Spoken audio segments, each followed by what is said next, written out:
ನಮಸ್ತೆ ಎಜಿ ನ್ಯೂಸ್ಗೆ ಸ್ವಾಗತ.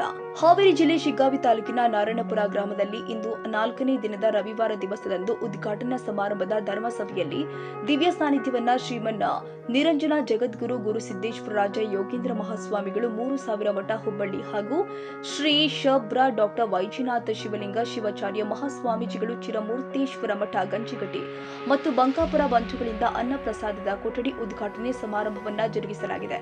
ಮತ್ತು ಇದೇ ಸಂದರ್ಭದಲ್ಲಿ ಚೆನ್ನಮ್ಮ ದುಂಡಪ್ಪ ಬಂಕಾಪುರ್, ರೇಣುಕಾ ರಾಜು ಬಂಕಾಪುರ್, ಜ್ಯೋತಿ ಚಂದ್ರಪ್ಪ ಬಂಕಾಪುರ್, ರೂಪಾ ಪ್ರಶಾಂತ್ ಬಂಕಾಪುರ್, ರಾಜೇಶ್ವರ ರವಿ ಬಂಕಾಪುರ್, ಸುನೀತಾ ಮಲ್ಲಿಕಾರ್ಜುನ ಬಂಕಾಪುರ್, ದೀಪಾ ವಸಂತ ಬಂಕಾಪುರ್, ಇದೇ ಸಂದರ್ಭದಲ್ಲಿ ರಾಜಣ್ಣ ಪಟ್ಟಣದ ನರಹರಿ ಕಟ್ಟಿ, ಸವಿತಾ ದೀಕ್ಷಿತ, ಪರಿಮಳ ಮಸಳಿ, ಚೆನ್ನಬಸಪ್ಪ ಗದ್ದಿ, ನಿಂಗಪ್ಪ ಚಿಗರಿ, ವಿರೂಪಾಕ್ಷಪ್ಪ ದಮನಾಳ, ಸದಾನಂದ ಲಕ್ಷ್ಮೇಶ್ವರ, ಎಂಎಂ ಕುರುಗೋಡಿ, ಮುದ್ದಪ್ಪ ಹೊಸ್ಮನಿ, ಐಶ್ವರ್ಯ ಲಕ್ಷ್ಮೇಶ್ವರ, ಶಾಂತಬಾಯಿ ಕುಲಕರ್ಣಿ, ಶಂಕರಮ್ಮ ಕಲಿವಾಳ, ಬಸವ ಬಾವಿಕಟ್ಟಿ, ಬಸವ ಹುನ್ನಣವರ್, ನಂದಿಕಟ್ಟಿ, ನಿಂಗಮ್ಮ ಮಸಳಿ, ಉಷಾ ಬೆಳಕುದುರೆ ಹಾಗೂ ಇದೇ ಸಂದರ್ಭದಲ್ಲಿ ಮಾಜಿ ಸಂಸದರು ಆದ ಶ್ರೀ ಮಂಜುನಾಥ್ ಕುನ್ನೂರು ಸಭೆಯನ್ನ ಉದ್ದೇಶಿಸಿ ಪ್ರಾಸ್ತಾವಿಕ ನುಡಿಯನ್ನ ಮಾತನಾಡಿದರು.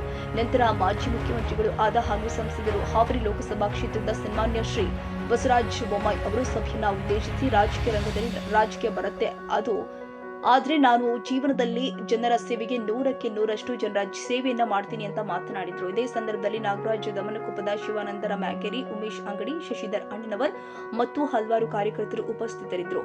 ಮತ್ತು ಮಕ್ಕಳಿಂದ ಸಾಂಸ್ಕೃತಿಕ ಕಾರ್ಯಕ್ರಮಗಳು ಜರುಗಿಸಲಾಗಿದೆ. ಅನ್ನ ಪ್ರಸಾದವನ್ನು ಕೂಡ ವಿತರಣೆ ಮಾಡಲಾಗಿತ್ತು. ರವಿರಾಜ್ ಶಿಗ್ಗಾಂವ್.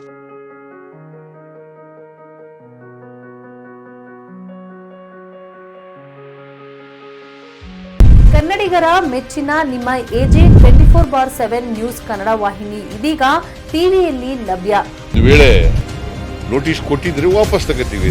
ಇವತ್ತು ವಕ್ಫ್ ಪ್ರಾಪರ್ಟಿ ಅಂತೇಳಿ ಬರ್ತದೆ ಅಂತ ಹೇಳಿದ್ರೆ ರೈತರು ಬೀದಿಗೆ ಬಂದ್ರೆ ಏನ್ ಮಾಡ್ಬೇಕಾಗುತ್ತೆ? ಯಾರು ವೋಟ್ ಹಾಕಿಲ್ಲ ಅಂದ್ರೆ ಗ್ಯಾರಂಟಿನೆಲ್ಲ ಸ್ಟಾಪ್ ಮಾಡ್ಬಿಡ್ತೀವಿ.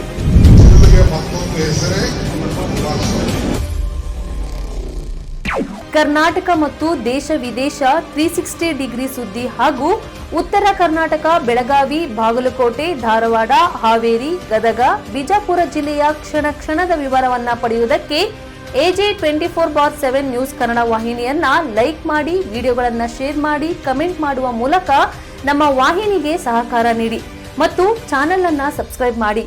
ಧನ್ಯವಾದಗಳು.